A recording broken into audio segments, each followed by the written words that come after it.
Torej, gospa Barbara, kako ste prišli na idejo za razstavo o Jadranu Laziću? Jadrana sem spoznala v bistvu na morju, na Hvaru, kamor oboji hodimo že vrsto let.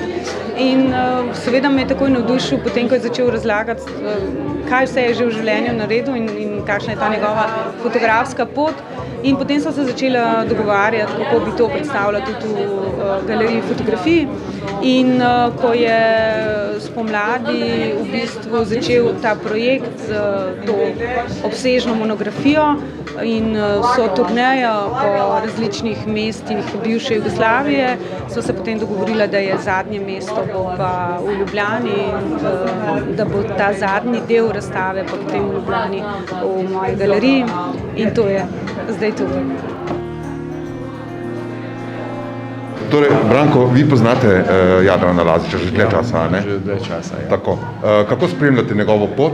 Jaz sem bil že na njegovi prodajni razstavi pred več kot 20 leti v Zagrebu in sem gotovo, da je to človek, ki je sposoben pripeljati na eno mesto toliko ljudi iz različnih svetov, iz različnih držav, z različnimi interesi, tako da Jadran je tak lep primer človeka, ki združuje ljudi. In njegove fotografije so točno to, ne. Očitno so mu ti vsi znani ljudje zaupali, se mu prepustili in zato pa šlo, še danes občudujemo to njegovo fotografsko zbirko. Vam je katera izmed teh fotografij tukaj še posebej všeč? Mi imamo doma čisto eno posebno fotografijo oziroma več fotografij.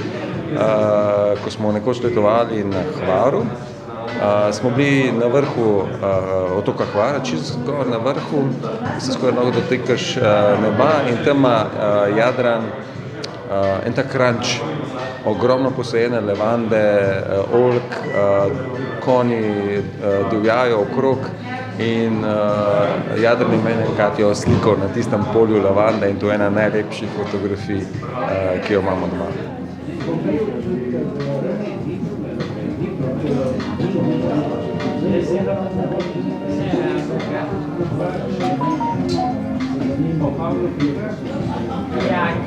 Kakšna je vaša zgodba z Jadranom Lazićem? Jadrana jaz nisem poznala, dokler seveda ga nisem spoznala na Hvaru, kamor hodimo redno na dopust.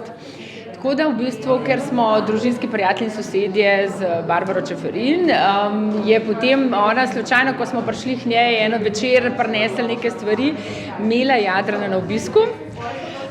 In seveda usedla sva se oba z možem k njim, začela klepetati, brez da sva vedela ne, kdo je on, kaj je on, nič, možu strašno všeč, da lahko se spet malo, bom rekla, jugoslovanski duh zaživi. Tako da smo se strašno nasmejali, strašno zabavali in šele po eni uri, ko smo odhajali domov, smo izvedeli, kdo je on, kje je, kaj dela in tako. Tako da potem pa bom rekla tako, kak pol leta se nismo čisto s tem, mislim, smo šli vsak svojo smer, potem smo se pa spet pogovarjali o tem, da imamo dol hišo, da se bomo spet videli vsak let na Hvaru.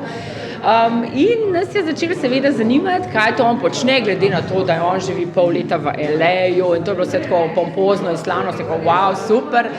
No, ko sem pa videla, kaj vse, pač on, glede na to, da mene fotografija tudi zanima, pa bom rekla tako, no, v tem stilu, ne, seveda sem pa potem bila vesela, no, da tega človeka spoznaš, predvsem pa, da se spoznaš na način, ko noben mu nič ne ve in se prosto zabavaš, tako da ugotoviš, da je najprej človek, persona, iz srcem, iz dušo, da ga tako čutiš, pa še lepo vidiš, kakšna v bistvu velika persona na nek način je, no.